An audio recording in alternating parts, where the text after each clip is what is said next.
You put out these great reports on the big picture and what's going on in Texas. Let's start there.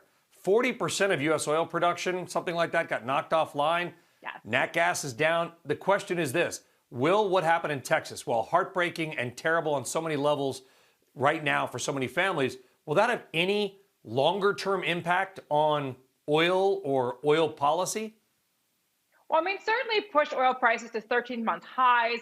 It reignited debates about the U.S., power sector. We are having, even when we have conditions ease in Texas, I mean, this issue of extreme weather, as we saw with the California wildfires, is not going away and opening this fierce debate over, what is your ideal energy mix as you head into the transition. As we saw, big debate over the role of renewables, big debate over, what was the culprit in terms of, was it wind, was it gas, was it all of the above? And so I don't think this is going to go away in terms of these debates about the role of renewables in the U.S. energy mix.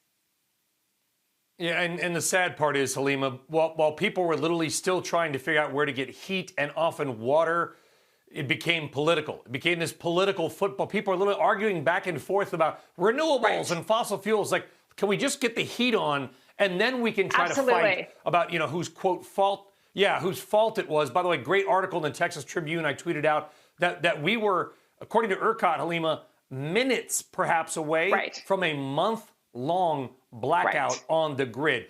We talk about stimulus, okay? We talk about stimulus. Do you think there's an opportunity here for investors, RBC, right? You guys want to make money. That's kind of the point, to invest in the energy and power grid. Will that be a great place to invest the next 5 or 10 years?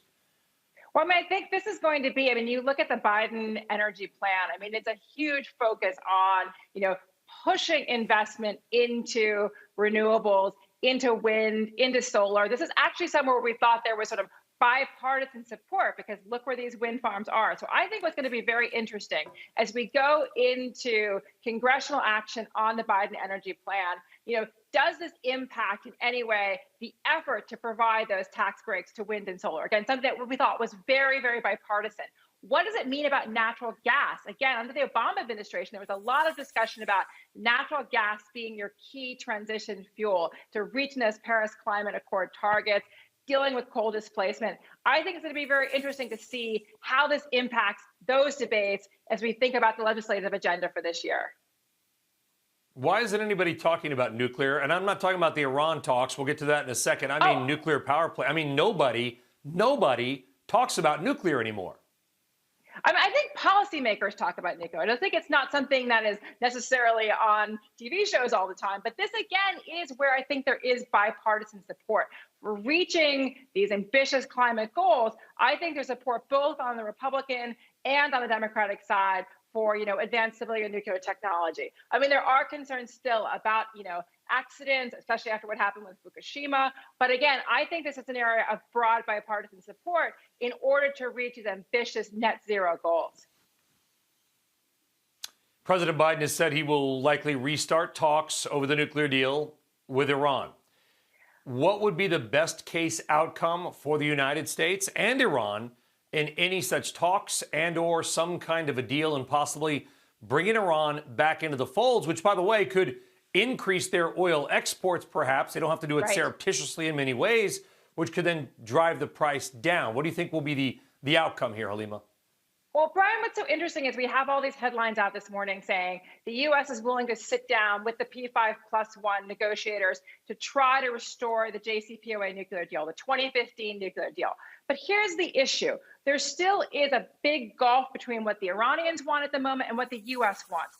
The U.S. says in order for there to be any significant sanctions relief, Iran has to roll back all the advances they've recently made in their nuclear restart. But the issue, of course, is, will Iran actually halt those activities? And one key thing to watch for is on February 23rd, the Iranians have said they are going to stop SNAP inspections of their facilities if they do not get sanctions relief. So I think we're actually coming to a head in these negotiations, and I'm not sure it's going to be smooth as we initially thought, and the return of those barrels could actually be delayed. Shepard Smith here. Thanks for watching CNBC on YouTube.